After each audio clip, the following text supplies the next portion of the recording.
The green screen combo is going well for us. I can Mine's tell. actually working very well. Todd, hello. Hi, Welcome. Chad. How are you? Good. How are you doing? Good. I'm so Happy good. Hanukkah night 8. Yeah, everyone, welcome to the Hoppy Hanukkah craft beer experience presented by Bruvana.com. I'm Todd Summers. And I am Chad Brodsky, and we will be your Jewish drinking buddies for this is the end Tonight. Yeah, this is tonight it. until next year Until next year. or Junica. Or Junica. I really like the idea of Junica. Let's open our. Laura, this is actually the third year we've done this. Let's do our night 8 beers. We're doing our night 8 beers. So as we grab this beer, we're going to be tasting Sockeye Brewing's Angel's Perch Amber, which I am very excited for this beer. It's really cold out, and I ate a lot of Chinese food tonight preparing for tonight's show, and so this is going to be delicious for. I'm also tremendously full, and so I'm not like the idea of an amber right now isn't like my like purest idea of fun, like if we're being completely honest, but I've had this one before and it's tremendous, so I'll do anything for a good beer. We featured Sockeye Brewing. We tasted it on Brews Travel when we were doing Boise, Idaho, and it was just tremendous brewery. I mean, smell it, dude. Oh, those toasted malts. All right. Last housekeeping of the Todd. Last housekeeping. Yeah, but what besides drinking this beer, what are we doing tonight? You have to say that part. Oh, tonight's gonna be an interesting night. We're gonna talk about Chinese food and beer pairings, and then after much demand, everyone wants to see each other. So we're going to leave a little bit of time, and send out a Google Meet where everyone can interact with one another. We can't do it on this Zoom specifically because this is a webinar feature, so we'll have to just put another room. But I'm excited to meet everyone, and cheers. And we can actually cheers face to face. So that's going to be tonight: Chinese food, beer, and a little bit extra time to have a Jewish commingling. There we go. So, some housekeeping. There's no more beers to drink, so I don't have to remind you to wait until the show to drink them with us. It's so good. Reminder for the chat, make sure you click that little blue bubble, change it to everyone so that you can talk about our sweaters, why my hat didn't work with the green screen, whatever that might be. If you're on Facebook or YouTube, swing on over to Zoom, or else we can't read your comments. Use the Q&A. Emily, our lovely chat mod, will make sure we get those questions answered. And then we also have 2 announcements at the end of the show. So just stick around for some discounts. Special discounts. Always for the show audience. And we ran a contest of which we have a winner. So we have a winner to announce for our can label design. You are now in the ranks of people like Vincent Van Gogh and graphic designers who make beer cans. So before that, I think let's talk about Sockeye Brewing. Yes. So so we feature, as I was mentioning, we featured Sockeye on our Brews Less Traveled Boise, Idaho month. And so Sockeye Brewing is the most award-winning brewery in Idaho, which is to say a lot because Todd, do you know where the top 2 states that produce hops in the country are from? Is it Idaho and Idaho? Idaho and probably Washington and the Pacific Northwest are essentially where most of the hops are being produced in the either Oregon, Washington area, that 42-degree latitude line. So yeah, Idaho, one of the largest hop producers in the country. Not And just so potatoes. not just potatoes. So so tonight we're drinking Angel's Perch, which is coming out of the heart of Idaho. And it's and famous for the Sawtooth Mountains, wild rivers, and iconic sockeye salmon. And this beer, oh, you get those toasty notes right now, and just all the Chinese food that's just sitting in my stomach is just so delicious. It's a 4.5% ABV, low bitterness, so you're not going to get really any bitter bite, only 15 IBU, and it's using local malt. Idaho Pale Malt is making up the majority of this grain bill. I love that, because anytime that you can have local ingredients, like, it just changes the whole essence of the beer, just from a freshness perspective. I also appreciate the 4.5% here. Like, a lot Going from 10.5 to 9.9 to 8.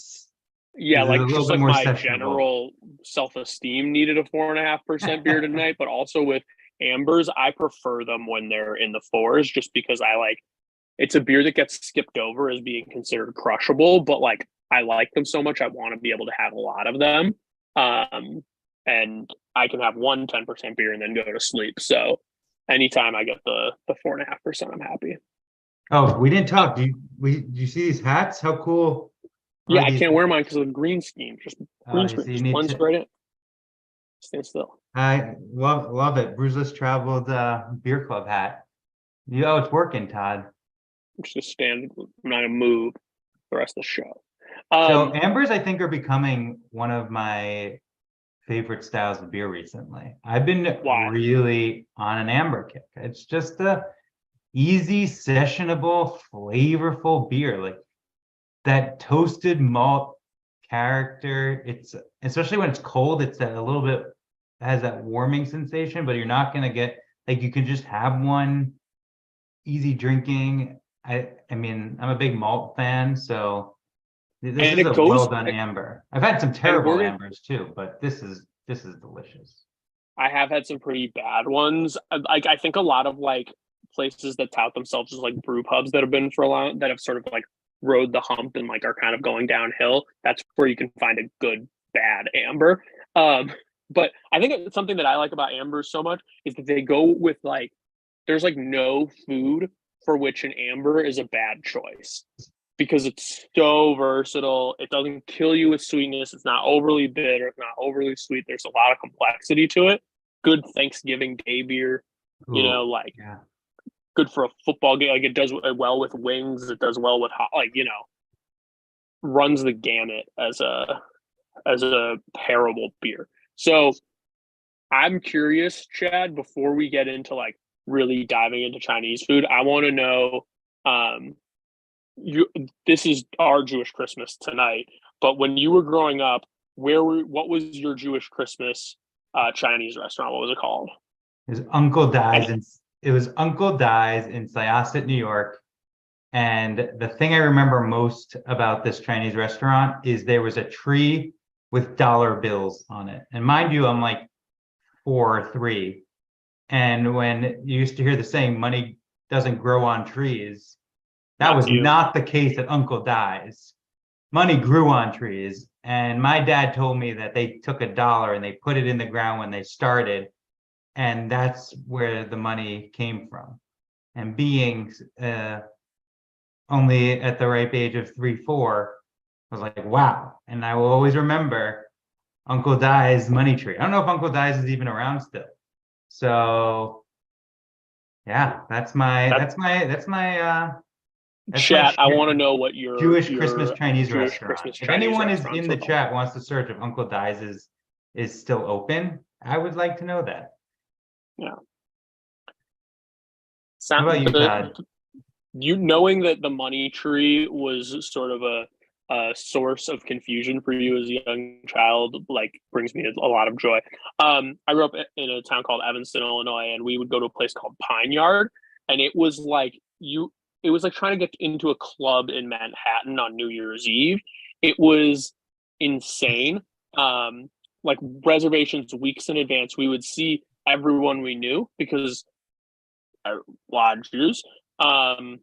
And everyone would go to the movies afterwards. So there was like they would basically do seatings in line with movie times.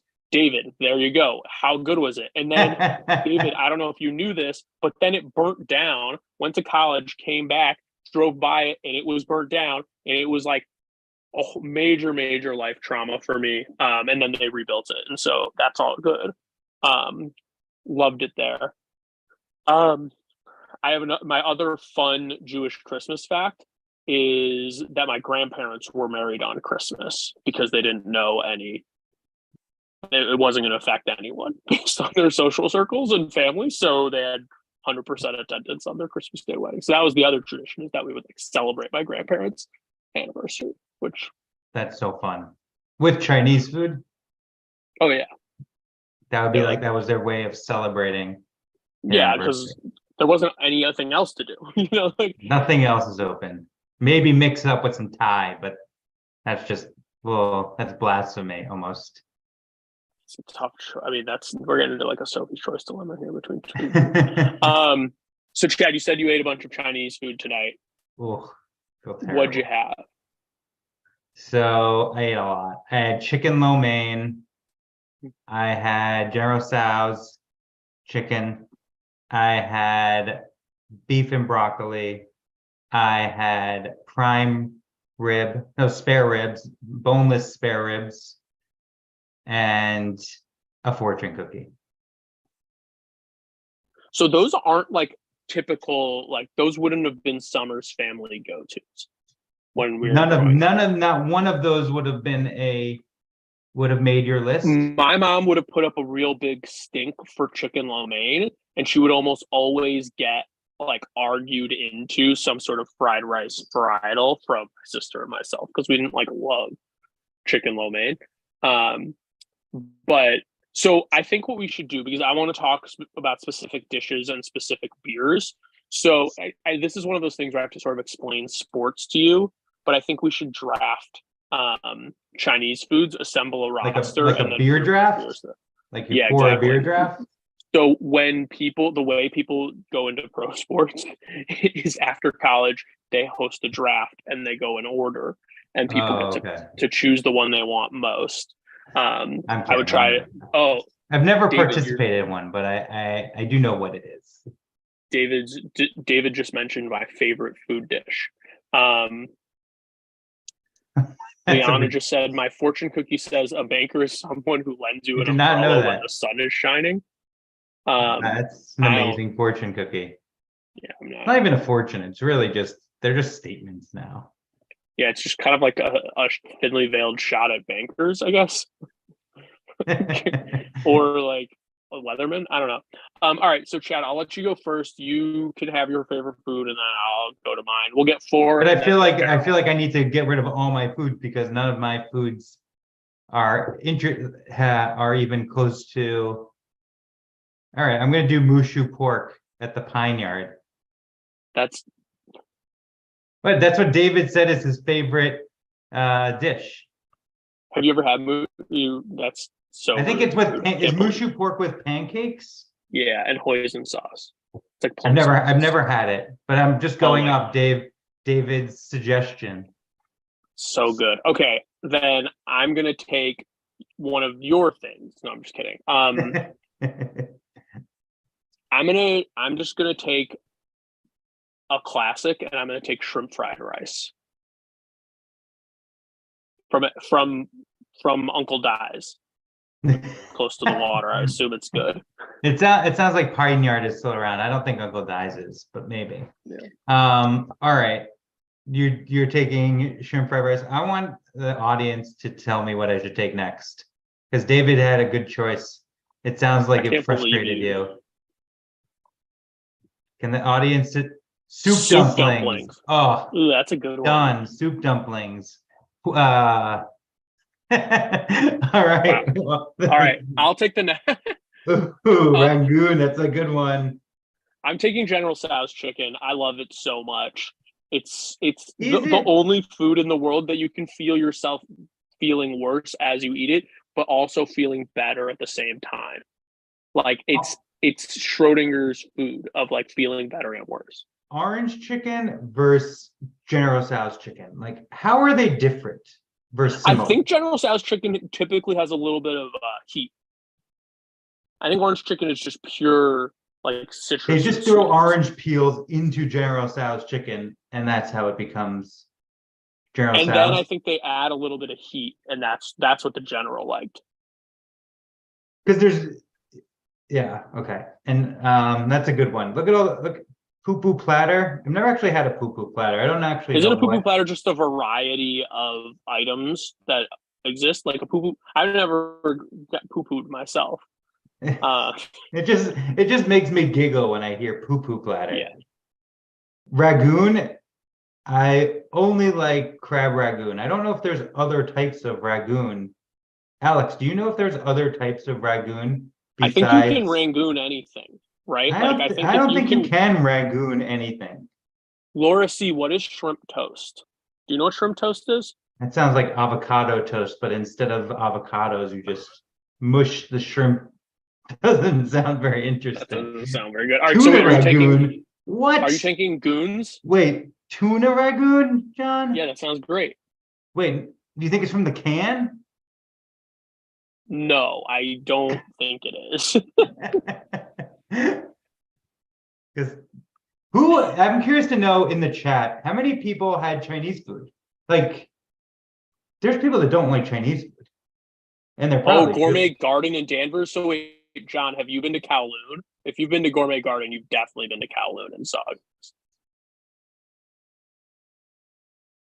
But yeah, Very it's a scene. good.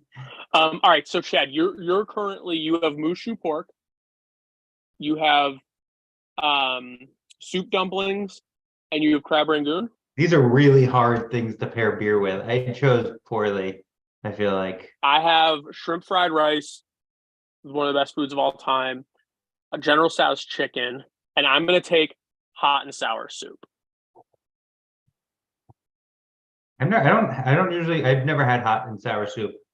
Oh, it's something. I'm a wonton egg drop guy. Oh, so I'm not. You don't you don't like egg drop or wonton soup, or you don't like them Wonton soup I'll combined? have. I've had egg drop once, and I was just kind of like, I don't really get the whole commotion. All right, so now so you have your, are we You need done one picking? more. You got to pick one I more. have one more. I'm gonna do beef and broccoli. Simple. Beef and broccoli. Beef Are and we broccoli, pairing I each other's, or associate. are we doing our own beers? We'll pair Ooh, our own. okay, good. Um, I'm gonna take Szechuan spicy chicken with peanuts. They serve it over steamed white rice. It's like pan fried. It's got a little bit of a coated sauce, spicy. It's delicious. That's what I'm taking. Um, ooh, eggplant tofu with garlic sauce. Wait, you sounds have like a a vegetarian fancy. kosher Chinese restaurant near you in Philly? Oh, That's those are amazing. that's Ben and Elisa are winners. Yeah. Great people. Mm-hmm. We met them last night. All right, Chad. So mushu pork, a food dish you've never had before that I will refuse to give you any more information about. You need a pair of beer with. I honestly have no idea. Can you tell me what's in Yes, because of Mushu? my affinity for this is only because of my devotion to mushu pork that I'll explain it to you, and not because I want to help you. So mushu pork is in, it's wrapped in a sort of flour tortilla of sorts, but almost flavorless. It kind of has like it can be a little like granular of a taste, but it's just a vessel for the mushu. So The it's pancakes are a chopped. vessel for the Mushu. Yeah, okay, Yeah, like a burrito. but you need it. If you try to eat it sans pancake, it doesn't work. right? You Okay. need the carbs. So then you cover it in hoisin on a lower layer, Okay. which is plummy and all spicy. And then Soy and it's a plumbing, right? combination of pork, like cabbage, um, thin bean shoots. It's a little soggy in a great way, a little garlic, and um, very, very I know what I got. starchy. I got it. I got it. Okay. So because there's probably a ton of MSG, because all Chinese food has that, you still want some effervescence. And because this has some, I think some sweet notes would be nice with this, something a tiny bit sweet. So I'm gonna Okay, say go with the a hoisin. a berry Berliner Weiss, some type of fruited Berliner Weiss would Yeah. be just exceptional with this because you've got the higher carbonation, so that's gonna kind of clear those palate. And the hoisin sauce with a little bit of the pork can sometimes be sweet if you add pork and hoisin sauce.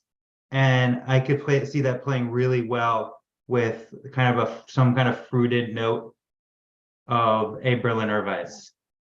Yeah, yeah. I think the other way where I was expecting you to go, I think that's a really good choice, and I think it would go well with the hoisin specifically because I think it would really pull that out, which is sort of a highlight of the dish you've never eaten. I was expecting you to sort of go like strong malt sugar content, so more of the That's with Chinese food though, I feel like it's so heavy that I thought Scotch ale first. I was originally going introduce Scotch some ale, smoke. like the smokiness of the Scotch ale, the sweetness of that malt bill of a Scotch ale, but it's too heavy. I want something when I'm eating Chinese food that's gonna clear my palate because like I want like a seltzer or water or something that's going to be like a palate cleanser. So that's why I went a high carbonated Berliner Weiss, fruited Berliner Weiss. All right, pick one. Whose fruited Berliner Weiss are you picking on the spot? Ooh,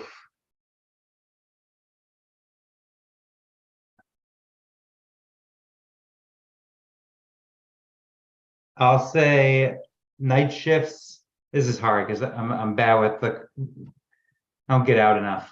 It's a little too sweet, but I would say Everweiss from Night Shift Brewing. That's that's solid. I It's can a get little down with too that. sweet. That one would be a little too much berry. I want something that's a little more Berliner Weiss and not as More like of just the American tartness. interpretation of a Berliner Weiss. Okay. All right. All right, your I think I turn. have to go first with shrimp. I You have to go have with shrimp fried rice. shrimp fried rice. So shrimp fried rice for me is a food that should be. What Mitch Hedberg had a great joke where he was like, I think he said, rice is great when you're hungry and you want a million of something, and that's how I feel about shrimp fried rice. Is that like once I start, like you're gonna have to pry me away from it. It's just like you're spinning the lazy susan, the shrimp fried rice comes in it, the tablespoon is just like automatically back on the plate. So if I'm having a ton of Oh shrimp wait, fried can I rice, pause you? The chat is welcome to chime in on pairings as of well. course, We forgot to mention that. yeah. Um, I want to the same line of thinking. I want something that's going to be super crisp, and I'm going to pour it to release some bubbles. Something highly carbonated that's just going to sort of it's going to make me burp a lot, and that's okay. It's going to like release some pressure. But I'm thinking like I'm going to go with like Scrag Mountain Pilsner from Lawson's up in Vermont. It's a little like on the like bready side for pilsners, so it's got that kind of like Czech quality to it, instead of like some of the Ooh, like bitter. a little bit of a hop. I can see like some of those noble hops from like a Czech Pilsner playing Yep, really nicely. The Firestone's People Pills, that would be phenomenal. yeah, that would be a lovely one. Um, okay, you've got a soup dumplings. This is gonna be easy. Just the umami bomb. I think it's a hard one to pair. I thought you just said it was gonna be easy. I was like, This isn't I was going to being be facetious. easy. Oh, okay. Soup dumplings. That's a tough one. Do you load it up with the spicy, like the So chili oil? someone just sent us frozen dumplings and the wood. I don't know Oh, cool. what it's called, the wood basket where you steam them in. Incredible with the chili sauce, and then also a jar of MSG, which is like I didn't know that you could just people just eat MSG, but yeah, it's natural in foods. FYI, did you know that? MSG is Yeah, naturally yeah, produced completely in fine foods. for you. All right, I'm skirting You're around the subject. stalling. So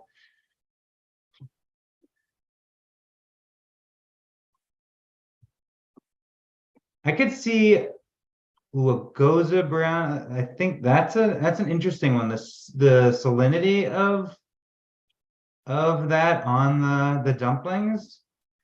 I could see that working like a Goza. Another thing I'm thinking of is like a Helles. Ooh, a wheat beer. A Belgian, maybe like a Belgian wit or a Hefeweizen, not Hefeweizen.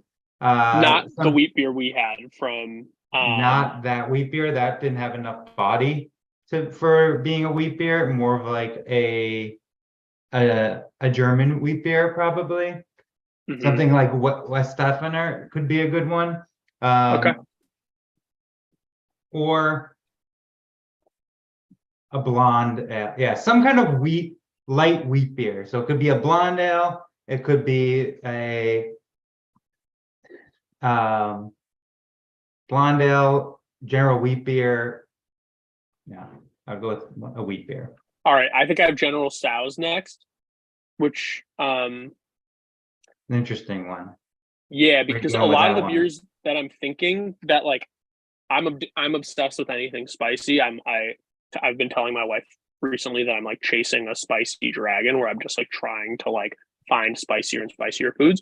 And so usually with spicy food, I'll just dry hop it until my mouth is like completely on fire because, you know, hops make spicy food spicier. But General Tso's chicken is so incredibly cornstarch fried, and the sauce is so sticky that like I think I'm gonna have to go session IPA here because I think I couldn't stomach anything with body for this. I would just immediately go into the food coma.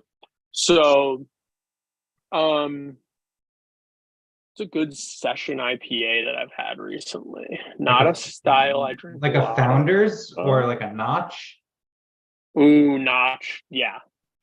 The Turn the Notch dial. session IPA. Yeah, left dial. Hey, So wait, good. wait. Like American or English IPA? I don't think I want the English style. I don't think I want the like the bitterness. I think I want the kind of like fruity citrus to like hold up the orange. Oh, I would want the earthiness of. I want something more like earthy. Ooh, Bell's Two Hearted. That would be actually because that even though it's a fairly, It's 6.5, is that right? it's still higher in ABV than I would want, but that's the kind of And it's not huge in the body either. I don't think it not huge becomes in the huge in body. the That's why body. it's done Yeah. so well, is because it is so drinkable. Like that's why people, and it has that nice amber, has a really strong malt backbone. Um, That's a good one. Bell's I'm Two sticking with Hearted. my session IPA because if we're learning anything about me, it's that my desire to eat outweighs my desire to drink. So we're just making room here. All right, All right, who do you have what's next, Chad? I think I have a crab ragoon. I chose really hard. Um, Oh, I think Pairing. this is this. I think this one has a lot of interesting choices I think I would want something like a crab ragoon. because it's I could see early in it. the meal too. I could see it in. I could see this as a Belgian wit. I think a Belgian wit with this, like that I'm just take the Belgian coriander, wheat beer. a little bit of that the orange character from the orange peel and coriander, lightness cut through some of that grease. Because like a crab ragoon is literally just what is it? Is it five? Not five. It's just It's cream cheese, cream cheese. crab, and like basically what you make an egg roll Yeah, an egg roll. So Fried wonton wrapper, yeah. honest, maybe actually not. Maybe I want to go like a Hellas. I think I want to go a Hellas. I think that we have a coworker AJ who, if you're listening, he likes to talk about flavor anarchy. Um, the first thing that came to mind is like I want an imperial stout, because you're dumping it, you dip it in the duck sauce, right? You're gonna actually dip the crab rangoon into the imperial stout. All right, No, that's I'm like gonna it's dip it like kind into of like a duck dessert sauce, now. which is tangy, and it's tangy and it's sweet, and I'm gonna want the like huge boozy to just like I'm thinking about like I'm like talking myself into like French toast with syrup, just like more and more. What's it called? Not Russian River. Who's the in Portland, Oregon, incredible brewery? Actually, Jewish Eclipse, brewer. What? like them. No.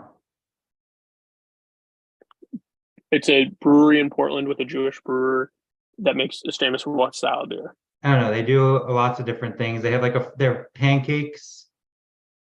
Um, Oh, we're talking about Great Notion. Great Notion. That Um, was Wait, hold on. You that's where gave I was me thinking no your hints. French toast. I could see the double pancakes, which is like more of a cinnamon stout kind of. And still, the crab is kind of just a weird. If there's no crab in there, the crab is just like a little adds a little weirdness But to it. like, I don't think anyone's ever eaten a crab rangoon and been like, "There's just too much crab in this. It's too much shellfish." It's like such an afterthought of the dip. It's in there because Yeah, no fried one. cream cheese wasn't a marketable name. All right. I have hot and sour soup. Is it really hot and sour? So you have to do something that's Yeah, sour and hot? Is it I first think this. hot and then sour, or is it sour then Yeah, hot, it's or just is it like like Sour Patch rhubarb? Kids. Is it like rhubarb where it just you never know what you're gonna get? No, it's the spice for me is always at the end, always on the back end, right? You get a little like umami tang at the beginning of this like fat tang and then heat that like makes your nose run.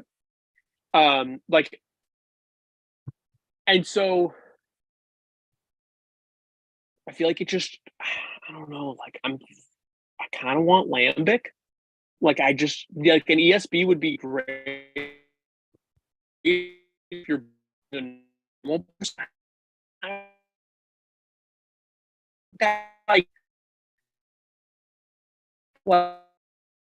like tart just kind of go a little nuts. Any aqua too, just like kill yourself with sweetness and like and a little bit of anti-ode. I'm just crush it with hot and sour soup and just be like sniffling and like making this face a munch. When I eat spicy things, my face starts to sweat and I start to get it's like you like Chad, are you okay? Like Oh yeah. you've seen that happen to me. You're Well, even like when things are not that spicy, I sweat for like a million reasons, but not from spicy foods. All right, Chad, your last food was beef and broccoli. I don't think I've ever consumed it. Oh, it's just delicious. It's just like soy sauce, beef, and broccoli with like a lot of, I think might be it there. I don't know if there's poison. I'm having this beer with it. It's amber. Okay. Yeah, that's perfect. I think based on soy sauce, beef, and broccoli, that Just tracks. the beef with honestly, I'm through my indigestion right now. I'm actually having this pairing as we speak. It's delicious. Your acid reflux is allowing you to enjoy the beef This and is like, broccoli oh pairing. All right. wow. This is so much better than the precursor of it. Yeah, there were some good suggestions. Someone said Marzen Ooh, an might be ESB nice. for this hot and The hot and sour. You know yeah. who has a good ESB? Goodwater in Williston, Vermont. A Yeah, real good they one. make really Oh, good European styles of mhm. beer. So I've got the Szechuan spicy chicken with peanuts, and I think this is where I'm going full like burn my face off. Like I'm eating those little dried red peppers in there. Like people like kind of pick around like I'm gonna eat them. I think I'm just like dry hop any IPA, give it some body because it's a relatively Juicy or light dish, not juicy? as juicy as humanly possible. Because I want the like kind of refreshing wash it down, and then immediately go back to being in like spice pain. What kind of hops are you talking? Are you talking like Citra hops, or you want like more like Cascade, Centennial, like more piney?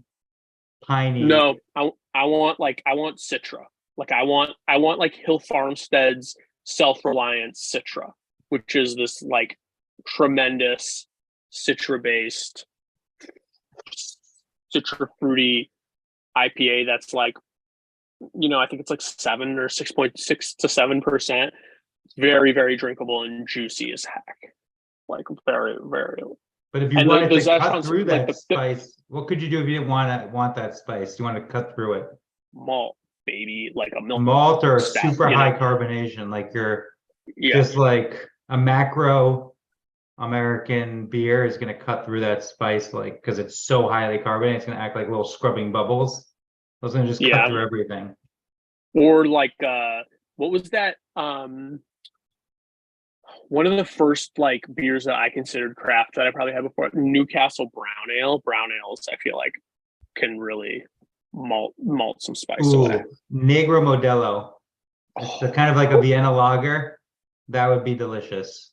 That Get would be amazing. a That's a little more good malt. call. Okay. That was hard. That was hard. When we were Chinese food talking is about this, I complex. thought it was going to be like, oh, but we didn't talk about what the pairings were going to be or the food. So that's where the challenge kicked in. People Yeah. had some great answers in the chat. Great answers. Yeah, people are getting down with this. All right, Chad, before we drop the link for the Google Hangout for everyone to say hi, we need to announce the winner, which I will do. That involves me sharing my screen. That's gonna be Yeah, it's gonna be difficult. awkward. I've had to do all the technical things, and you've seen how that worked out. Yeah, my not my strength. Let's see if I do this. Oh no. All right, hold on. Oh, nope. Where to go? Oh, here it is. Okay. You're gonna see this is the winning can art. Ready? Share. Can you see? I love it. Now, did it win because you're a huge Cubs fan and it says Cubby beer? It had a lot of reasons why it won, mostly because it was like if it was like an upgraded version of our kids' drawings. It was awesome. like it was looked to be an older kid, and yes, I love the Cubs. So Alex for sure. Alex for sure 23. I think this is Alex Goldberg, who I think is in the chat. There you go, Alex. He's there. You won a box for next year. Congratulations, Alex. Email me, todd@brewtours.us, and we'll get you one for next year. We'll put you in. 5 years old. I was gonna say kindergarten age, but then if it was like an 8-year-old, I didn't want to be like presumptuous. So solid work there. All right, Chad, we've got discounts. We've got discounts. So I just put live next year's box, and for all our lovely audience members, we've got a 15% off discount code that's available. Emily can throw that in the chat. 15% off the box until the end of the year, 12/31, New Year's. And the code, we're going to put the link with that has the code in it, but it's Menorah 23. MENORAH 23.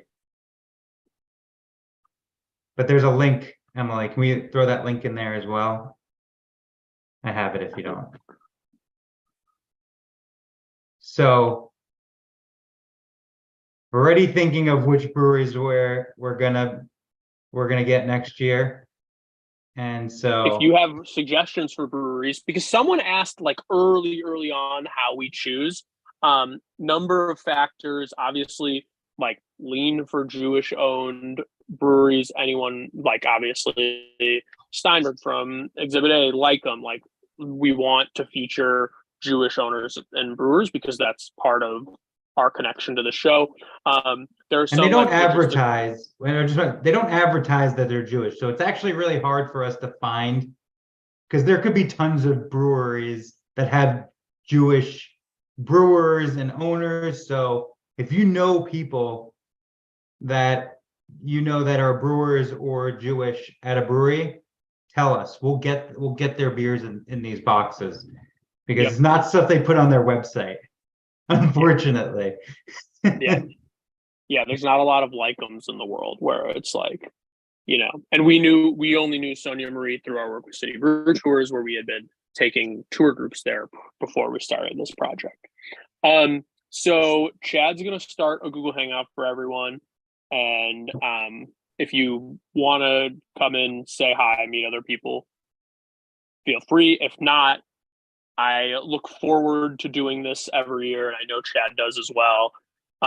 So fun. It's a super, super fun way to spend Hanukkah for us. All of our guests are always, it's amazing because we're asking for, 45 minutes of people's time, 45 minutes to an hour people's time at night during the holidays. And we've never had someone say, no, like I'm too busy or I can't make it work. Everyone is super gracious with their time and really excited by the idea. And speaking for Chad, like definitely something that we both love doing. And Do you agree? huge props to Emily for chatbotting. Amazing.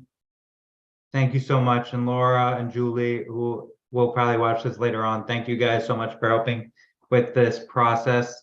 And then also, again, if you like this type of format, there's a beer club, Brews Less Traveled, that's so fun, as people alluded to, where every Tuesday night you can drink beers with the brewers, and get beer, a new city every month delivered to your house with the best beer in that city. We picked 4 breweries from a particular city every month. So definitely check out Brewvana's Brews Less Traveled Beer Club if you like this type of format, or if you just want beer delivered to the best beer from a new city every month delivered to your home without the live stream. So with that, Todd, it's over. We did it. It flew by. I can't even believe that it's over. 8 crazy nights, as they say. Yeah, 8 crazy flights. Isn't that good? It's a good one. We should use that more. Can I ask a tough question before we leave? To me? Gut level favorite beer this week, these 8 nights. Gut level. Easy. No, barley wine. No question. No question. No question. Barley wine. You know that I fell down the stairs after drinking it. That doesn't affect my enjoyment of that beer. It's called empathy. It hurt. I don't have it. It was the falling knife for me, just like Alex. I drink it in 20 minutes. I would do it. I'm going to start searching for that beer on the internet. It was tremendous, but it was a winning cruise. So, all right. If you want to see us, we'll be in Google Meet. Thanks again, everyone. And we'll talk to you next year.